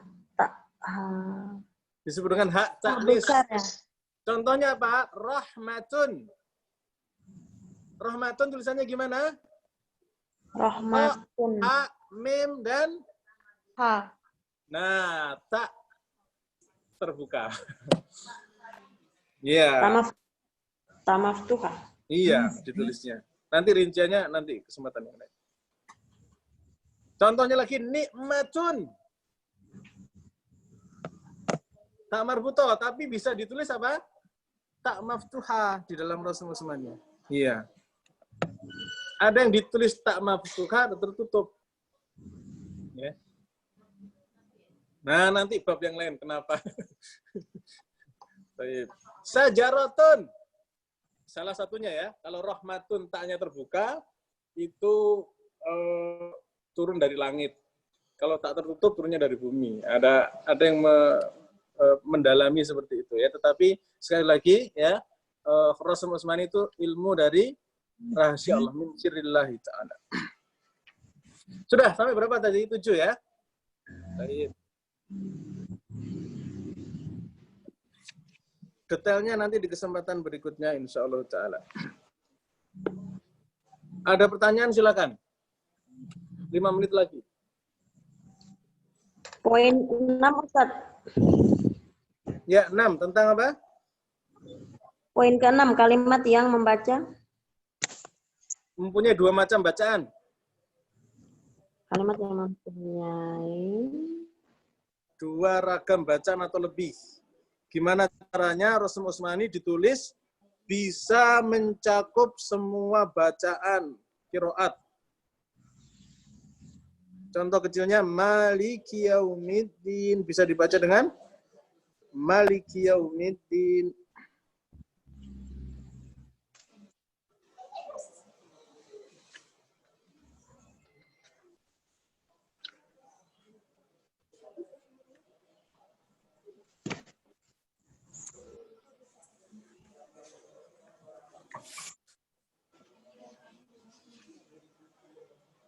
Baik, ada lagi?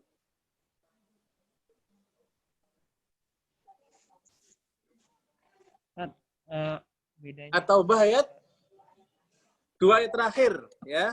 Oleh sahabat siapa namanya? Huzaimah bin Sabit ya.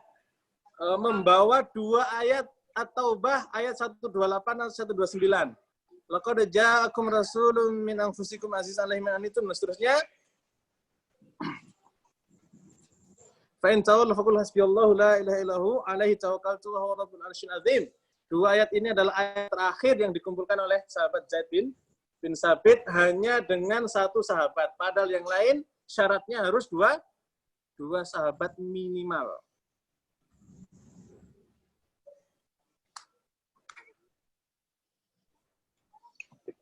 Baik.